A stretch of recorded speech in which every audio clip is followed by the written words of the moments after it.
Ilocos. Nandito ba yun? Yes, sir. Pwede ikwento natin ngayon, guys? Sir? Sir, ito po yung nangyari, sir. Nagsabi si boss mo yung dadalhin kami sa Ilocos. Yung para po kay Bibin. So, nag-ready siya ng 5 maleta. Yung sinakay po dito sa King Air. Diyan po sa Denver. Kasama ko po si Kong Saldi paghatid sa Ilocos. So, nasa affidavit to, sir, I'm sure meron kayong supported evidence regarding sa ano na to. Yes. Okay. So, next, guys. Sir, ano po reaction nyo sa sinabi ni Sec Eduardo Anyo kahapon sa final niya doon sa DOJ kahapon na wala daw katotohanan yung nakatanggap siya ng envelope? Ni ano po, sino po pwede? Wala daw katotohanan na nakatanggap siya si Sec Eduardo Anyo. Paano walang katotohanan eh, nakita ng team namin na nandun din siya sa meeting sa townhouse. Paglabas, may dala na siya na Hindi envelope, paper bag. Paper bag, oh. Sorry. So, doon sa affidavit din niyo, meron kayong delivery sa mga media and mga trolls. Can you tell us more about it po, yung delivery? Gaano kadalas yung deliveries niyo? At if possible, can you name those media personalities kaya na nakatanggap? meron, sir. Mga ilang Pero ways sa po yun? tamang panahon na siguro yung Yung mga pangalan siguro po. Okay. Sir, follow up lang po doon sa lamang maleta. Doon po sa lamang maleta, magkano po yung laman doon, sir? Hindi ko pa, Yung rough estimate na lang po, sir. yung isang maleta hindi ko kayang buhatin. So kailangan ko ng kasama. Bigat yung 50 million. Alam ko kasi trabaho ko sa bangko.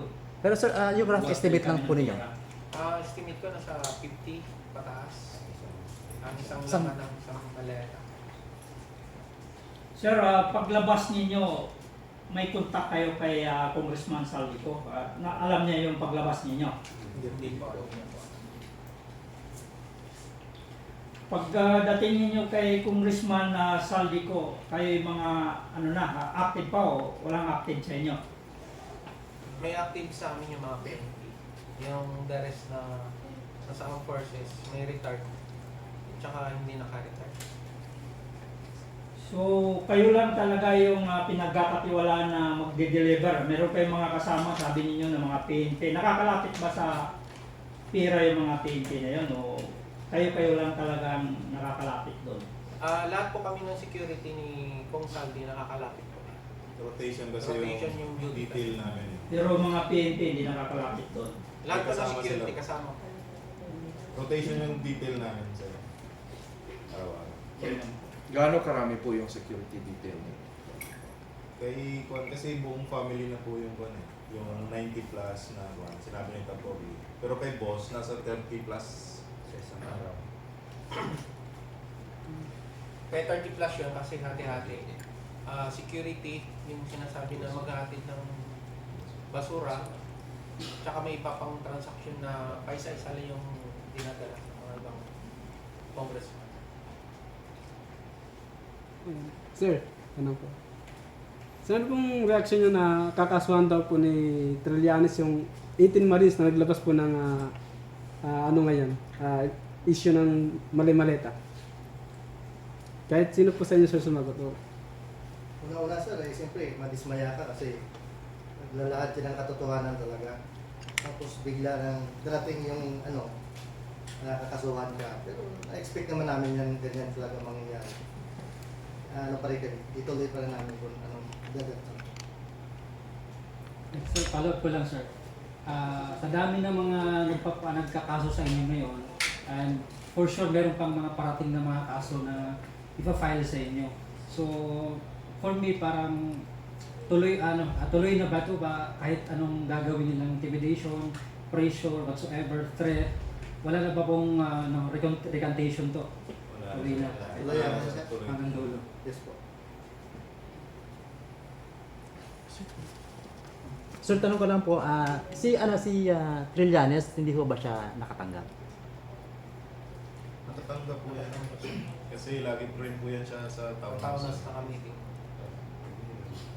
Tapos meron ding isa sa kasamahan namin po, hindi lang po nakasama, na mismo sa bahay po niya inatid po namin. Saan po yung bahay niya, sir? Hindi pa namin Yung kasama namin sana makakasagot kaso pinano niya yung family niya. Yeah, may sagot sila kanina. Yeah, Antipolo. So walang sa inyo kahit isa sa inyo na personal talaga na kilala si Trillanes. kilala po si Yung bang kadikit mismo report ka o walang gano'n siya. Basta kilala lang. Kakilala. You mean close? Oh, yun. May ibig sabihin. Any question? Kay Laila de Lima daw, hindi daw siya congressman noon, tsaka nakakulong daw siya nung panahon na sinasabi ninyo na tumanggap siya ng pera. Paano namin siya nakita, sir, sa townhouse kung nakakulong pa siya? Pagkalabas ata niya yun, sir. Kalabas siya. Pagka nakalabas na siya, then yung ongoing ata yung hearing sa Quadcom ata yun, sir, na nandun nga si Kwan eh. FPRRD nun, di ba? FPRRD, si Trillanes. Kasama sila. Tapos may father ata yun na, tapos si Trillanes. Congressman ba si Laila noon? Hindi pa po ata eh. So witness siya. Parang gano'n ata. So pwedeng yung pera ay bayad bilang witness. Siguro, sir, kasi before nun, tsaka after, nakita na namin siya sa townhouse. May affidavit kayo doon sir sa Quadcom na yun na nandoon si PRRD. Wala po, pero yun yung naalala namin. So kaya niyong i-prove, sir, na tumanggap talaga si Dilima? Oh, kasi nakita namin siya. Okay.